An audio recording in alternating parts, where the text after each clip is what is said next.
Thank you, Madam Secretary. I love that presentation and the enthusiasm and your passion and more importantly, all the action you and your team have taken in this space. I want to thank Director, thank you, Michelle, thank you, Dr. Chang, Matthew, thank you for your leadership. Victor, thank you for joining us here today and all of you that have taken the time to be here. We have been impatient, speaking of time, and this last year we were very intentional about our desire to get to this moment as quickly as we possibly could, mindful that the public is exhausted by the conversation around behavioral health, conversation around homelessness and the challenges that we face, not just here in California, but all across this country. They wanted to see action. They want to see results. They wanted to see a kind of intentionality that they haven't seen in the past. And that's what we promised with Proposition 1. That's what we promoted during the initiative, a $6.38 billion bond that was committed to rectifying and reconciling the failure of the past, decades and decades of neglect to address the needs of hundreds of thousands, not millions of people that are struggling all across our state from mental health and substance abuse disorder. I want to just briefly, as I have in the past, but I think it's so important to punctuate a context to the moment we're in and where we were. In 1959, at the peak of the number of hospital beds in the state of California, 1959, we had about 37,000 beds, locked beds. Today, it's a little over 5,500. 37,000 in 1959 for a population half the size that it is today. And today, a little over 5,500 locked beds. Now, what we're trying to do is not replicate the conditions that led to a bipartisan effort to move away from those locked beds and a process that unfolded over the course of decades around deinstitutionalization, but to be mindful that the vision of community-based care, the alternative to those locked facilities, was never realized. And that's what we set out to do over the course of the last many years. Frankly, this goes back to 2021, when there was a study that came out from the RAND Corporation that not only highlighted RAND, that bed count that I just referenced, but also highlighted the need, 7,800 gap, 7,800 not just residential slots and beds, but the critical imperative of doing outpatient and treatment slots in this state. We highlighted that. At the same time, we highlighted at the time significant budget enhancement, some $1.7 billion that we put into the budget that year to begin the process of addressing that need, to address the importance and imperative of acquiring, rehabbing, and constructing new facilities and providing more support for treatment and slots. We were successful that year in advancing that request of the legislature and advancing our efforts to try to make up for the last few decades of neglect. But it was clear that on the pace we were at, with the general fund being limited in terms of its capacity to deliver in a bold scaled promise and to ultimately try to substantively address that gap that Rand and others had highlighted, that we needed to do something bigger. And that's what led us to Proposition 1 and led to the voters enacting and supporting that $6.38 billion bond that promoted 26,700 treatment slots, again, 11,150 new beds. But they also promoted reforms. And we said we're not going to do business as usual, that we're going to do CEQA reforms. We're going to bring that sense of urgency in terms of how we architected that request of the voters. And so here we are. And I can assure you what's historic is not only the investments, the scale and scope, but the time to delivering now on these investments. And I'm not naive that this is stage one. This is the beginning of the end of the first phase process. And now the second phase process begins. But let's talk specifically. Let's put up some slides on what we're doing today. Today, we are putting out not notice of funding availability. We're not saying $3.3 billion available. We're saying $3.3 billion is going to be distributed to 124 projects throughout the state of California and supporting 214 new facilities. You will see that almost every part of the state is included. 54 of the 58 counties will be receiving this unprecedented support. Almost 5,100, it says 5,000 residential treatment beds, just shy of 5,100 beds are going to be procured in this process, and over 21,800 outpatient treatment slots. That's over 80+% to goal. And this is, again, just $3.3 billion of the total $6.38 billion. Here is the key slide. All of these projects that we assessed, and there were hundreds and hundreds of projects that we did not fund, but and by the way, a lot of them are good projects, but many of them were simply not where we needed them to be. They were not sites that were controlled by the cities or counties. They were not launch ready. There was no way we can extend a contract and execute it within 90 days. And they weren't going to be the beneficiaries of the CEQA exemption. In every one of the cases, all of the projects that we are promoting and highlighting today, we have site control. They are launch ready. They're ready to extend the contract in the next 90 days. If they don't, we're not going to get them the money. And they're all going to take advantage because the voters were wise enough to include CEQA exemptions so we can get these damn projects built in real time. Now let's talk about some of these projects. You see here a project that based upon the application, based upon our assessment of the application and all of those criteria that we can see operationalized later this year in December. This is the Heritage Regency site down in Orange County. You can see a site here, September 2026, that we want to peg for a completion date down in LA County. Another LA County project here in May of 2027. These are renderings of the sites that have approved and projects that we are now funding that are going to take shape. Here's additional project for June 2027 and a remarkable project here at Tribal Wellness Village in 2027 as well. You'll see another in LA County, San Pedro, a behavioral health center, May 2028. Again, renderings of some of the projects. I'll just give you one more. An important one, thank you, Dr. Chang, the RUHS Wellness Center, that project that's slated, and you saw the total scope of it. Again, this is a plot of land now, and or small pieces of a puzzle that will really develop this mosaic that you see here. And so that's what we're doing today.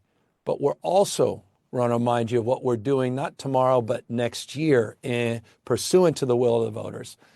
They wanted more time, and we gave the counties more time under Proposition 1, and that was to completely reimagine the Mental Health Services Act. And we did this with the original author of that act, former Senator Steinberg, Mayor Steinberg, and the voters approved a new strategy to create ongoing money by July of next year, this integrated behavioral health plan that requires more accountability, more transparency, one simple plan for every county, auditing components, again, holding taxpayer dollars to account with more transparency so we can hold counties and cities to account. 30% of that Mental Health Services Act money now must be set aside. It's roughly $1 billion a year. It fluctuates on the basis of tax collections. 30% funding for housing needs for people that are broadly in this category that we are funding the capital. So this is a game changer. This will be the ongoing funding that cities and counties need, this unprecedented capital funding that addresses the need. And the fact that we're moving this $3.3 billion of what is currently captured as a $4.4 billion plan, which begs the question, what about the other $1.1 billion? We're done with the slides. We have those dollars going out in just a matter of weeks, and they'll be highlighting the availability of funds for the additional grants. And again, there are a number of people that weren't recipients in this first phase. They'll still have a chance in phase 2. And as I said, those that didn't meet the criteria, we're not interested in not interested in funding, I should say, past practices. We are all about partnerships that get things and get things done, and understand the imperative and the frustration that many of us feel in this state around addressing this critical issue. I also should note that's $3.3 billion that we're putting out. The 1.1 will have the notice of funding availability as part of this component part of Proposition 1. It's a $6.38 billion bond, of which roughly $2 billion comes out of what we call Home Key Plus. Home Key, which has been really extraordinarily successful program for the state of California, has the zoning and land use reforms component parts. That includes about $1 billion for vets, which is a point of deep pride, by the way. California led the nation in the biggest reduction of veteran homelessness last year. And I appreciate what Secretary Johnson said as it relates to homeless growth. The unsheltered population grew at 0.5%. There are 44 other states that had faster and higher growth than California. We're finally seeing some stability in this space. We're not for stability. We want to see significant reductions. But we are finally, this flywheel is finally taking place and shape. But the needs for beds are overwhelming. And that's why we're so excited about today's announcement. And now it's about driving these projects to completion. And that's the final point I want to make on this topic. It is critical now that local government does everything in its power to address local permits. California has done everything it can, and Californians have done everything they can as it relates to providing these exemptions to CEQA and moving these projects, the project dollars, and identifying the projects in unprecedented speed. But localism is determinative. The state vision will be realized at the local level, and that's why it's incumbent in the 54 counties that are participating in the benefit of these funds that we drive local accountability and we drive local support to get these projects permitted and deal with that last proverbial mile to finalize and get these projects open and operational. So deep pride, deep gratitude to the voters of California that entrusted us with the biggest investments of any state in American history. This is the most exciting work that's happening in the United States of America on mental health and substance abuse and behavioral health reforms. Period, full stop. You combine this with what's happening in our reforms to the Medi-Cal system under CalAIM. You combine that to what Secretary Johnson was referring to in our unprecedented multi-billion-dollar, unprecedented investments into prevention and focusing on early screening, 0 to 26. The investments we're making in care court, conservatorship reforms, driving more accountability across the spectrum of other issues related to homelessness, and ongoing funding for housing. This is a really pivotal time in California's mental health history. And as I said, if we can go back in time, we would not have made the mistakes that were made in the past. But we're working with a sense of urgency to make up for that. And again, everybody that spoke is a big part of that.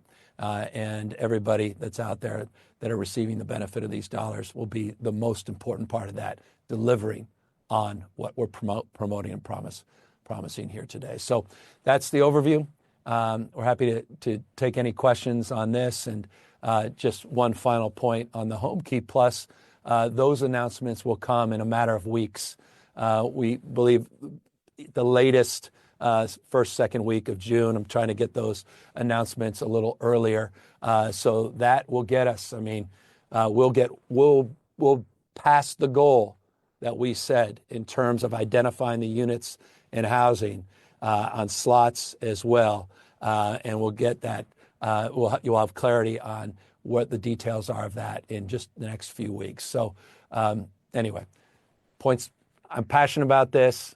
I care deeply about this. This is, if there's any unity agenda, there's no politics here, rural, urban, north, south, all of us in this together. It's the issue of our time, and we're not taking our time. We're addressing this crisis with that sense of urgency that you deserve. And everyone listening, I think, deeply understands in their core. Now happy to take any questions. If you are a member of the media and you would like to ask a question, please click the raise hand icon at the bottom of your screen and then unmute yourself when called upon. Again, if you would like to ask a question, please click the raise hand icon at the bottom of your screen and then unmute yourself when called upon. Once unmuted, please state your name and outlet, and if your question is for a specific person, please indicate that.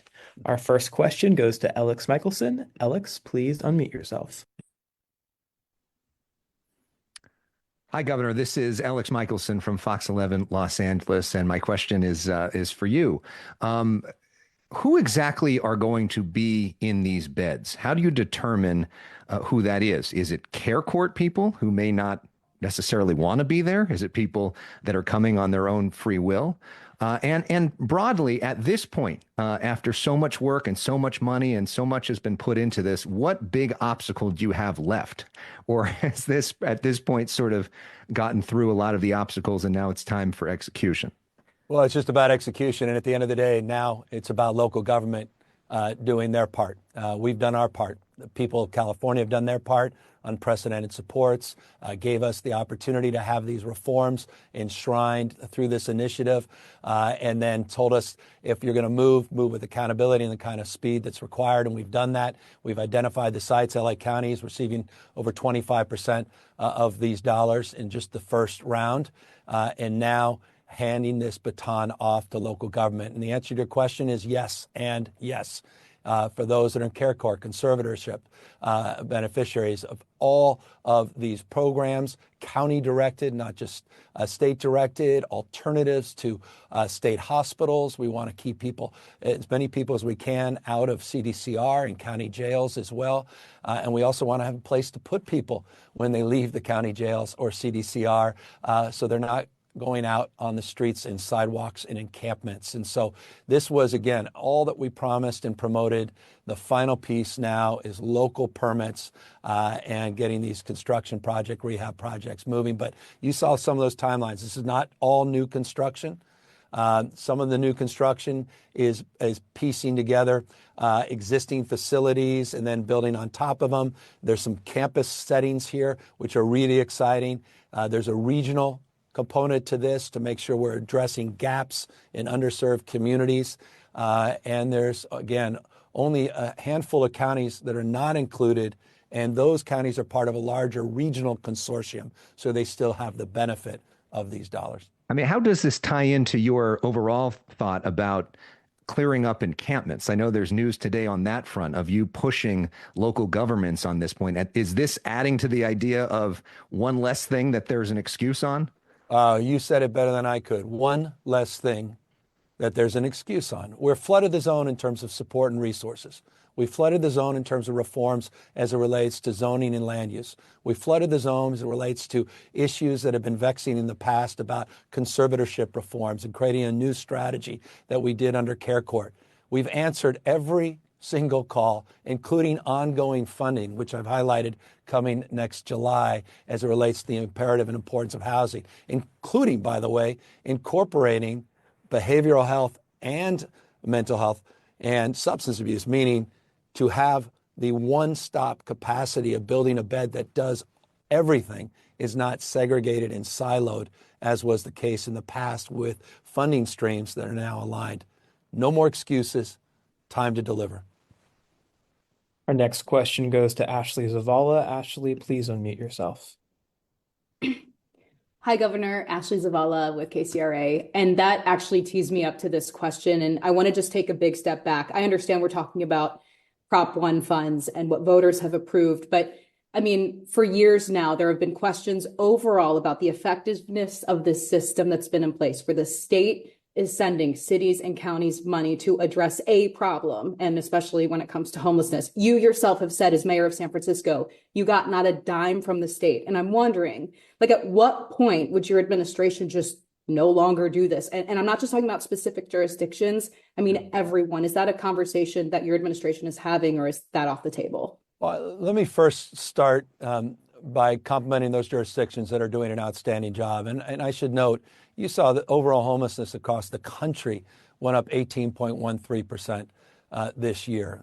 Before I got here, we had a 5-year run where we saw a 50% increase in the homeless population. We finally tempered that, and that's the effort of local elected officials in partnership with community-based organizations and leaders of all stripes that are making progress. But it's not even, and there's parts of the state that frankly aren't even participating. There's a classic example of a community that refused to put $1 in to receive hundreds of thousands of dollars of state funding for a shelter.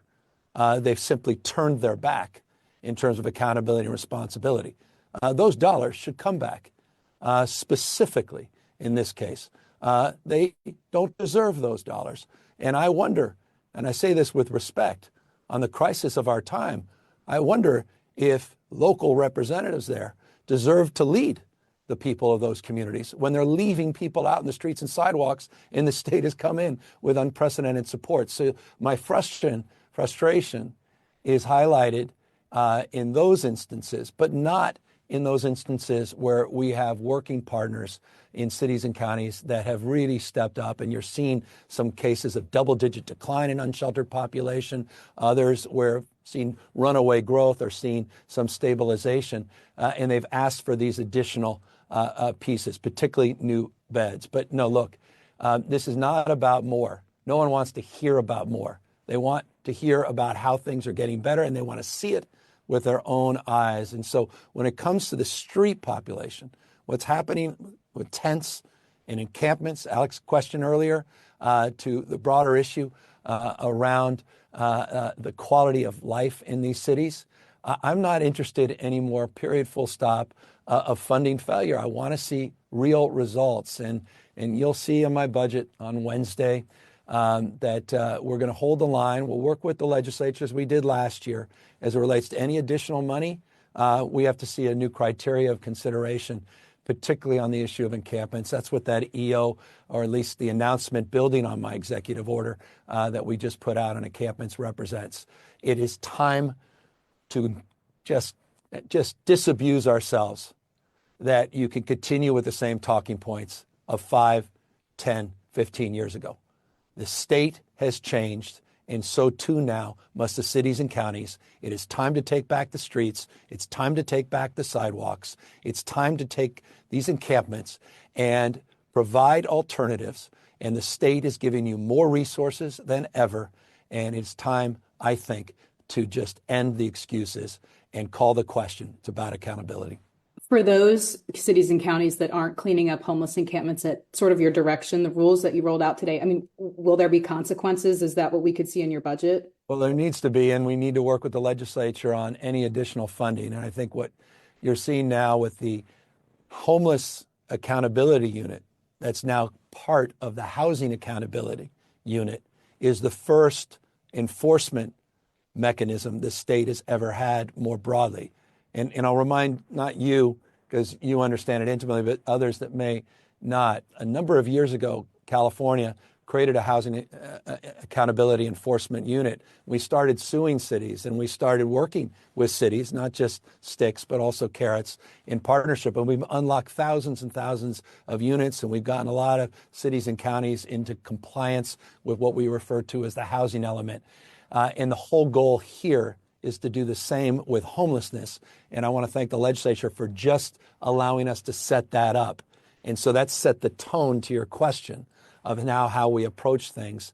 But again, I'm just not interested as a taxpayer first, as a guy with 4 kids that wants to walk the streets, that wants to be in parks and playgrounds, someone who wants to see our communities revitalized and small businesses supported, to see the quality of life return in this state. I'm just not interested in this state continuing to fund programs that aren't fundamentally addressing that issue. If nothing else, let's get that issue addressed. And I'm proud. Look, Caltrans is not perfect. The state's not perfect. There's humility here. But we've numerically stress tested this. Over 16,000 encampments we've cleaned up at the state level. That's unprecedented in the state's history. We'll do more. We have to do more. we have a model ordinance that the state is using, and that's what now I want to see happen in other municipalities across California. Some have model ordinances that are unbelievably effective and they actually enforce them. They've adopted them. Some, frankly, a little too extreme. You saw that even Fremont came back on a component part where they recognized they may have gone too far. And others are just nowhere damn to be found. Tulare County being a classic example in the case I gave you a moment ago. Governor, the next question in the queue is from Eton Wallace. Eton, please unmute yourself. Thanks, Izzy. Mr. Governor, thanks for taking the time. And actually, you answered some of my questions here already. You spoke pretty strongly about places you say have not lived up to your expectations. And you just mentioned Tulare County.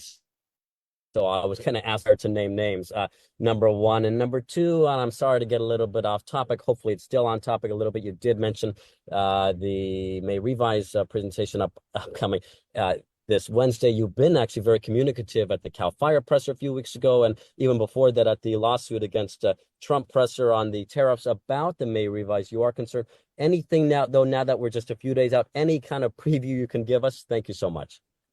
No, I mean, look, we'll go through the details and you'll have at me for a good hour plus. I'm sure there's a lot to share, a lot to communicate, but a little bit of previews. I'll start with some slides that level set on where this state has been, not slides today related to this announcement, but on Wednesday related to the budget in terms of where we were going on the revenue side and then the impacts of Liberation Day to this state quite directly. And you'll be able to see for yourself the impacts of those decisions. Of course, today we woke up to the news, or yesterday, that the tariffs went from 145 to 80, because that sounds about right, to, well, now 30, but there's a 90-day pause.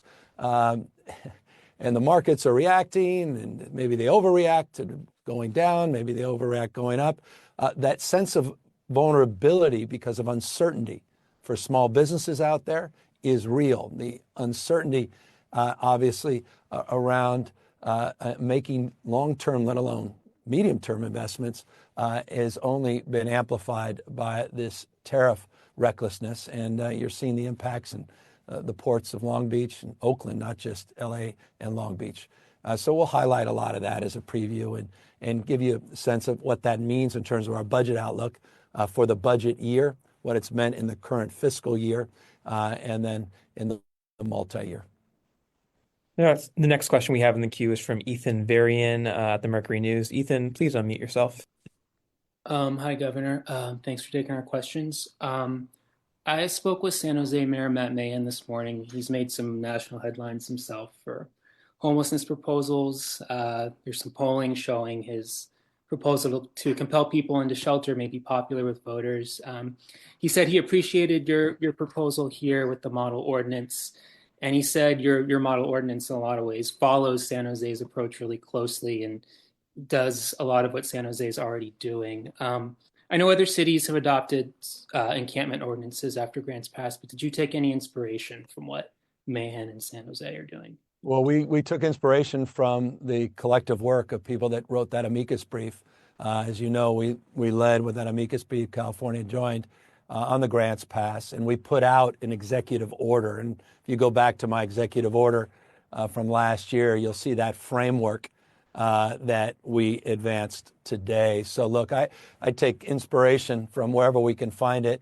As a former mayor, I understand how challenging that job is, and I applaud any mayor for their willingness to lean in on this issue. And I'm grateful that there are a number of cities that have taken the state's support, that have done a very effective job with those investments and continue to want to do more and iterate in this space. And so I'm grateful that he and San Jose have adopted an ordinance and a framework around encampments, around notification, around personal belongings, about providing alternative strategies and opportunities to get people housed. We have the encampment resolution grants, as you know, $750 million the state has put out in that space. The dollars didn't exist in the past, also to help assist getting people off the streets and sidewalks in the first place. And I believe success leaves clues. And I think one of the good things about this state is mayors, cities large and small, share best practices. But we have to call out those that aren't even engaging in this conversation and somehow think it's someone else's responsibility, not just on homelessness, but on housing as well. Governor, we'll have time for two more questions. The next two in the queue. The first one is from Janie Har with the Associated Press. Janie, please unmute yourself. Hi, Governor. Thank you for taking our questions. So you've been telling local governments for years that they need to do more. And I'm wondering if you could give us an idea of, just what percentage of the state is dragging its feet on doing things to do with homelessness and housing. How many cities and counties have you moved since you have, started telling them that they are responsible and accountable for receiving some of the state money? Can you give us an idea of that? We have one of the things that I've really come to enjoy, again, particularly, forgive me for being redundant, wearing my former hat as mayor, is spending time with mayors and comparing how their strategies and engaging with them in a collective group, talking about what's working, what's not, what they need, and what we need to do better going forward. I had a tough meeting, and this puts into context, I think, your question, and I'll get more specific in the response. It was a number of years ago.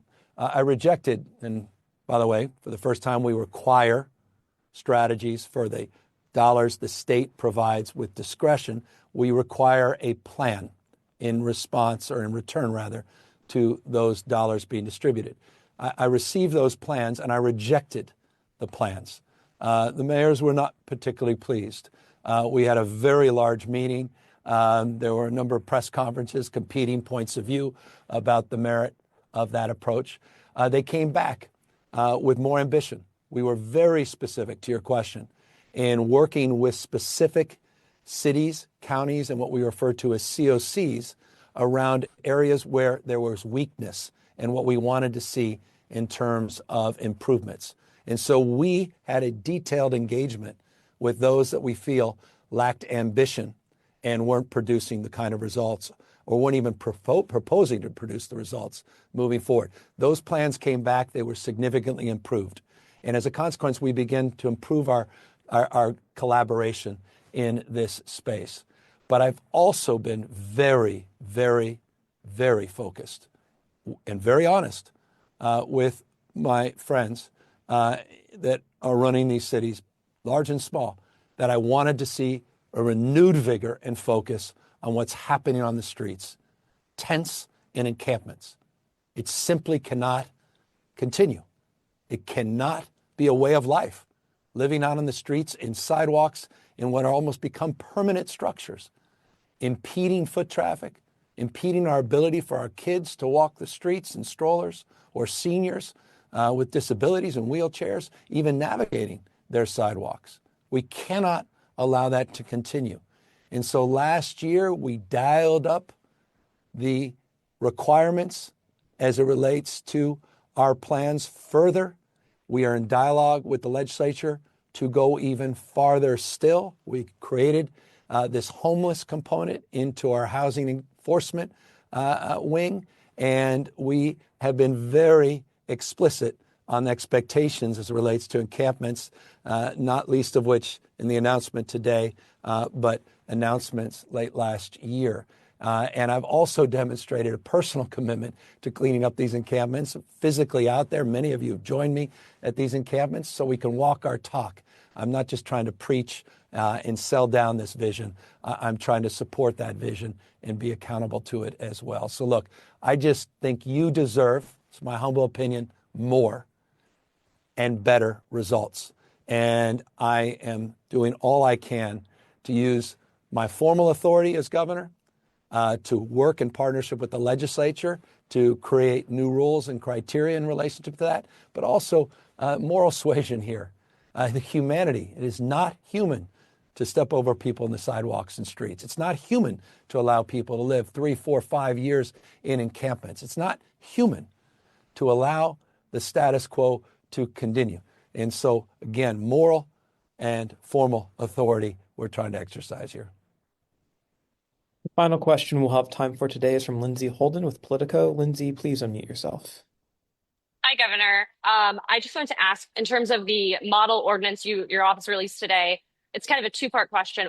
Why release that if there's not going to be any teeth in it to require governments to use it? And then also, are you setting up to use that as to attach that to HAP funding as a condition when you're negotiating with the legislature over that money? Is that why you're releasing it? Yeah, go ahead.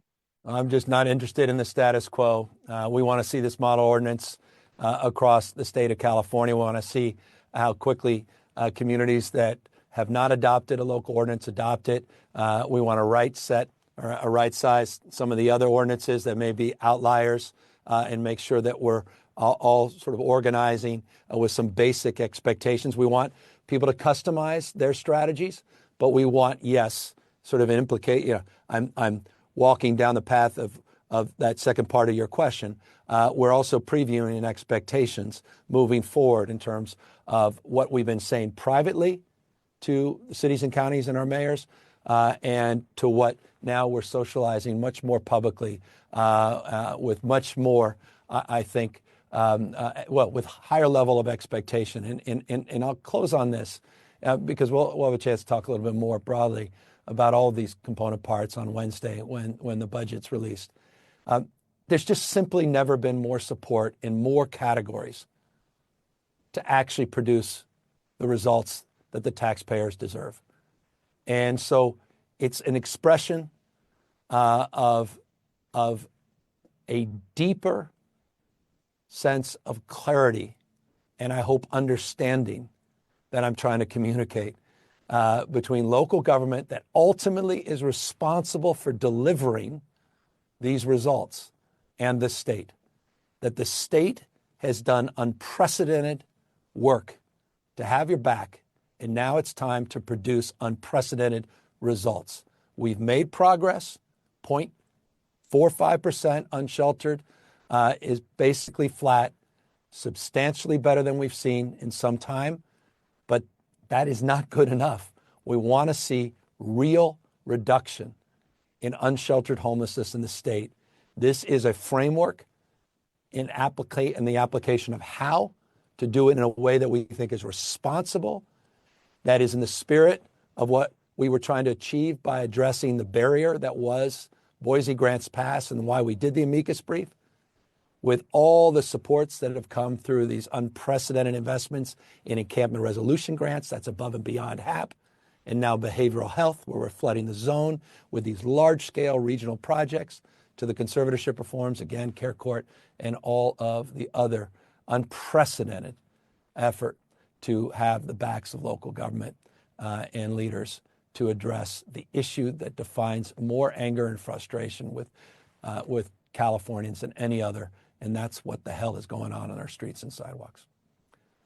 Thanks, everybody, for the opportunity to share this, and again, to the spirit that started this conversation on support, and particularly for those that are most vulnerable, humanizing mental health, humanizing, not criminalizing those with drug and alcohol addictions. This is a deeply meaningful day in the history of California's investment in this space, and I couldn't be more proud of the work that our team did in getting this done as quickly as they have. And now we're on to the next phase with local government, and we'll have their back as long as they have yours, and they implement and get these permits done as quickly as they possibly can. Thanks, everybody.